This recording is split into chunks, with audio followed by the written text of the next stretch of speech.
Jangan lupa like, comment, and subscribe channel YouTube TVRI Bengkulu dan nyalakan lonceng notifikasinya.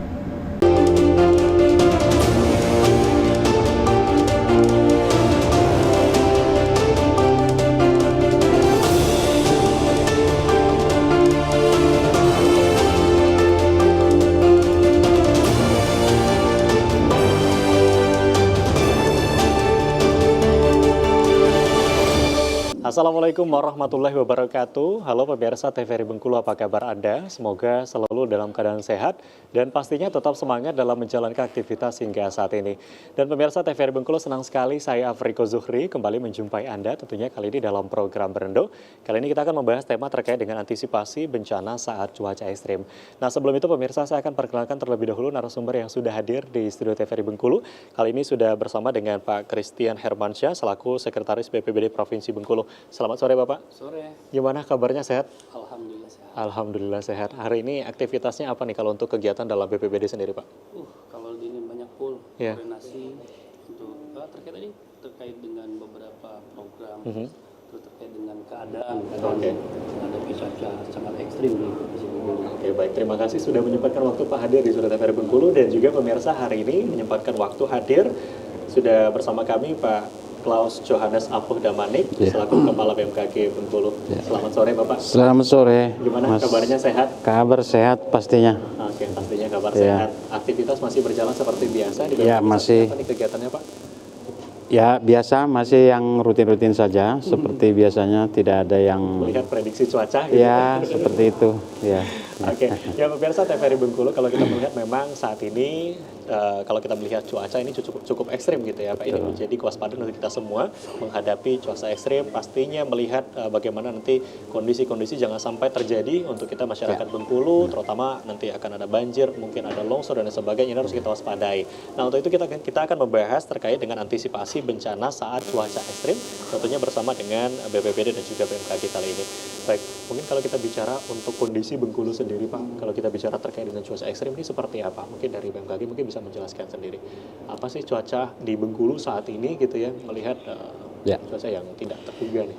Ya, jadi memang seperti kita tahu kan Indonesia secara umum hanya dua musim ya, musim hujan dan musim kemarau. Dan biasanya akhir tahun itu adalah kita memasuki musim hujan ya. Dan puncak musim hujannya sendiri kita prediksi itu di bulan November dan Desember ini, sehingga beberapa hari terakhir dalam minggu ini hujan memang hampir setiap hari ya, dengan durasi yang lama dan lebat seperti itu. Jadi selain memasuki musim hujan juga BMKG dan beberapa institusi dunia juga memprediksi bahwasanya potensi La Nina itu masih berlanjut sampai dengan Februari, Maret, April.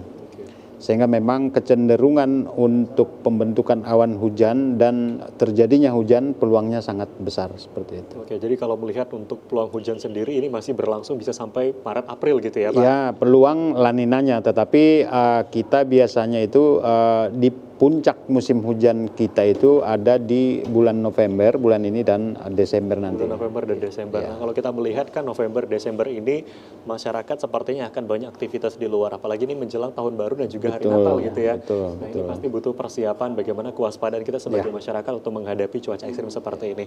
Nah, kalau dari BPBD sendiri seperti apa nih Pak persiapan untuk menghadapi Natal dan Tahun Baru? Ini berkaitan juga dengan cuaca ekstrim. Aktivitas masyarakat kebanyakan berada di luar nih.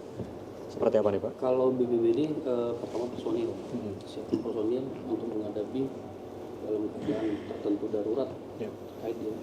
Apalagi kemarin sempat di tanggal 23 November 2024, bakal di tanggal 22 November.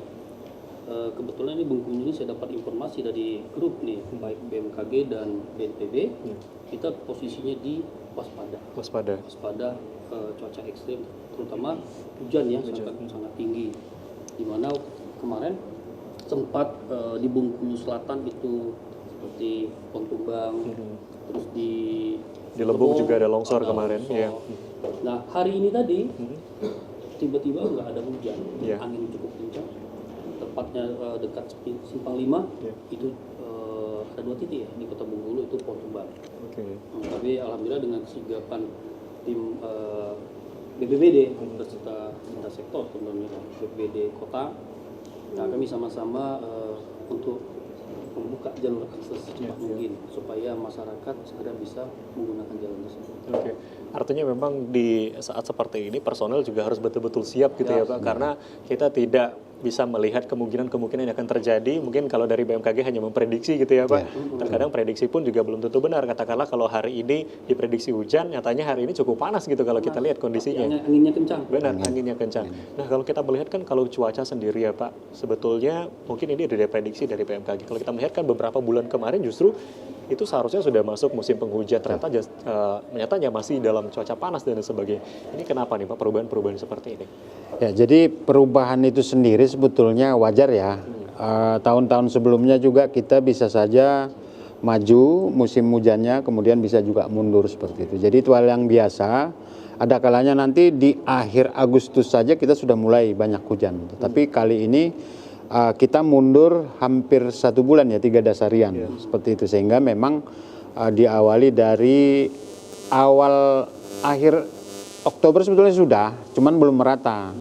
Jadi Bengkulu memang karena kita berada persis di pesisir, kita nggak kebagian hujannya, tapi daerah-daerah yang di hulu semacam Kepahyang, Lebong dan Rejang Lebong itu sudah dari akhir September sudah ada hujan gitu.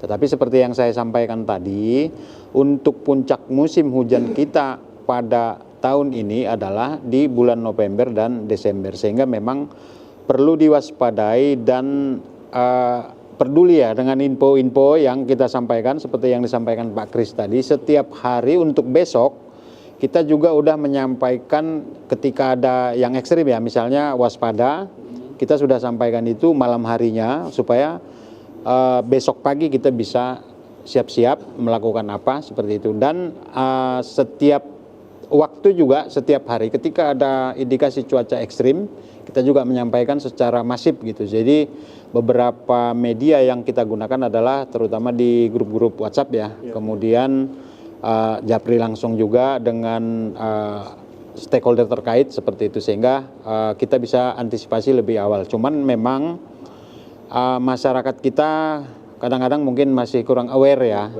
Kita sudah sampaikan info, tetapi mungkin ya itu, maka kita butuh kerja keras lagi ke depan.